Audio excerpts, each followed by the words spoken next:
video we're doing things like buttons, beads and sequins, which all generally have holes in them.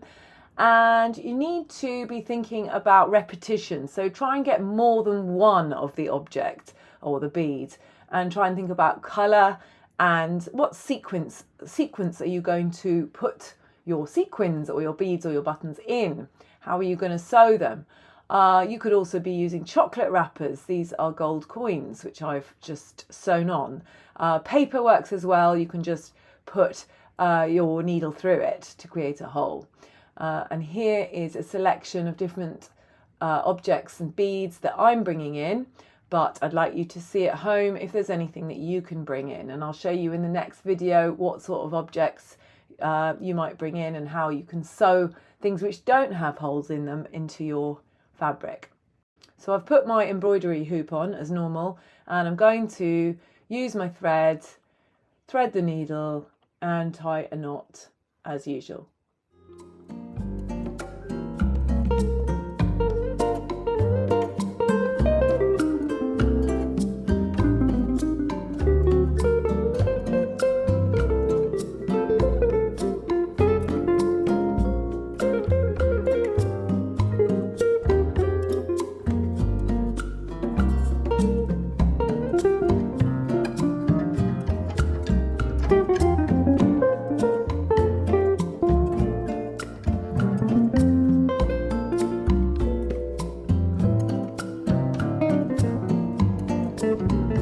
So I'm going to sew my button on first, and as usual I come from the bottom, and usually buttons have 2 or 4 holes in them, and it's very easy. You just put your needle through the hole from the underneath and then back down again. This is a 2-hole button, and I usually like to do it a couple of times.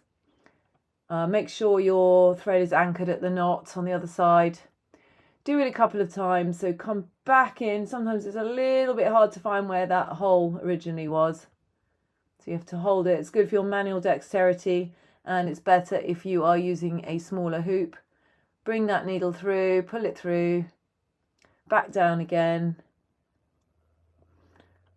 and you might even want to do a little secure stitch on the other side if that's your last button, but you could go on to do another button if you like. You don't have to tie a knot here. If you need to, if you've got enough thread, you can go and use that for something else without having to tie the knot.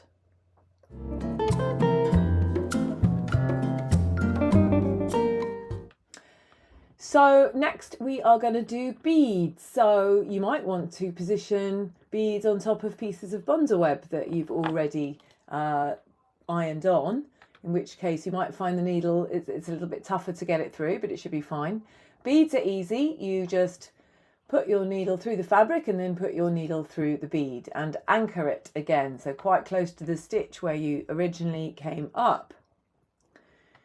And you might want to do a couple of stitches on the spot. Just one through the bead should be fine, but a couple of stitches underneath just to anchor it, so that you can't see because it's underneath that big bead.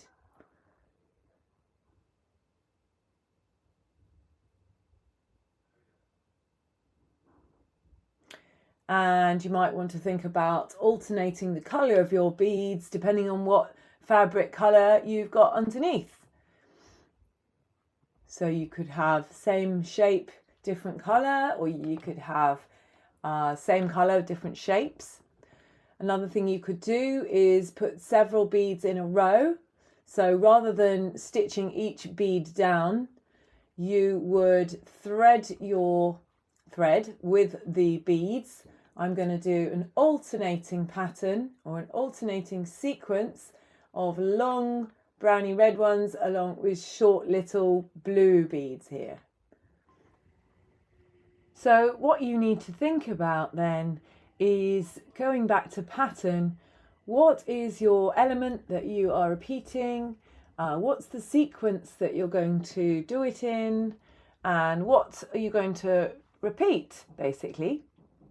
So you could have it flapping around, you could do it in a straight line like I've done here, but you need to anchor it. so that it's quite secure and tight. So I'm doing a couple of little stitches here just to anchor it. And now I'm going to show you a sequin. So there's lots of different sequins. Some of them have a hole in the middle, so it's very similar to a button, but it's only got one hole. So when you've threaded that sequin and pulled it close down to your fabric, what will you do now? Well, you have to anchor it, so you have to go back down. So you can see that I'm just trying to get it into those little niches there. One of those little niches just means you do see a little bit of the thread, but that's okay. There are other kinds of sequins, like the one I'm going to use now, that don't have a hole in them at all, but they're very easy to poke your needle through. Just be really, really careful and don't prick your fingers, and put it in the middle like that.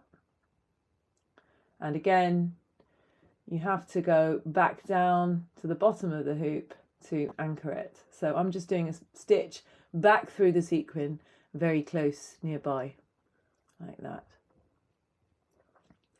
Of course, I'm just doing mine on a sampler now, but you will be doing yours on your artwork, and you'll be thinking, right, well, where does it make sense for me to put these sequins and beads and buttons? How am I gonna get them to add to my pattern and embellish it and make it even more exciting?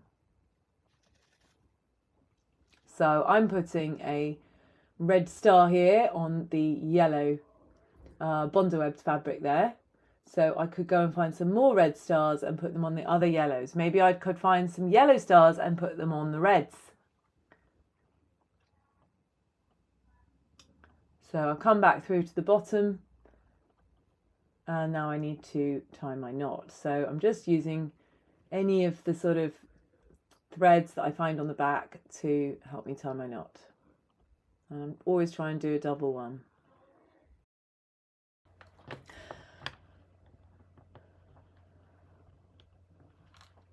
Okay, the last thing I'm going to show you in this video is just stitching paper shapes. I've just been punching through with my special hole puncher some circles, and I've divided them into hot colours and cool colours for you. So these are just different size circles. There are bits of offcuts of old watercolours and paintings that didn't really work, and so they've got some lovely textures in the paint, so that will bring some more pattern and colour to your artworks. So what you need to do is plan it out a little bit in advance. Think about what colours you want, what will contrast or harmonise with the colours on your fabric, and plan it out. Find the pieces that you need. There's some really nice shiny bits. These are all circles. You could cut them a little bit, but the ones I'm providing are circles, and I've got some big and some medium and some smaller. So I've decided I would like to have a layered look, perhaps, of yellow ones. Some of them even have a hole in them already. Actually, I'm going to look for a different one. You could even roll them up and try and attach them in 3D to your beetle.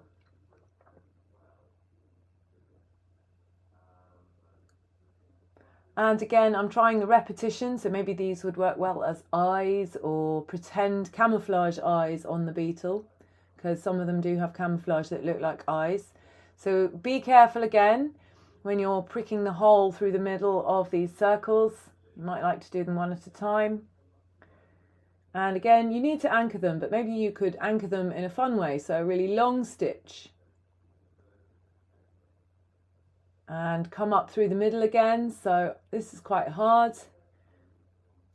You can have to look on the back to see where the original hole was, and then really hold those bits of paper down so you don't tear them. And this is so that I was thinking maybe I'll do this all the way around, but I didn't really have enough room on this sampler, and I thought I'd just do two. And so I'm doing the pair, the second of the pair here. But if you plan this out on your beetle first, on your artwork first, you should be able to gauge with what space you have and how creative you can be.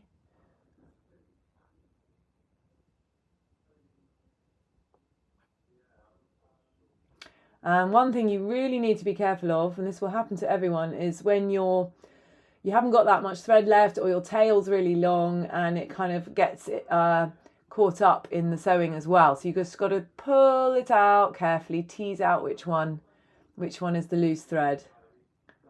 Otherwise your needle will get trapped in your sewing and you'll have to cut it off. It's not a disaster, but it's just a bit annoying. So just keep your eye on that tail thread at all times. And there you go.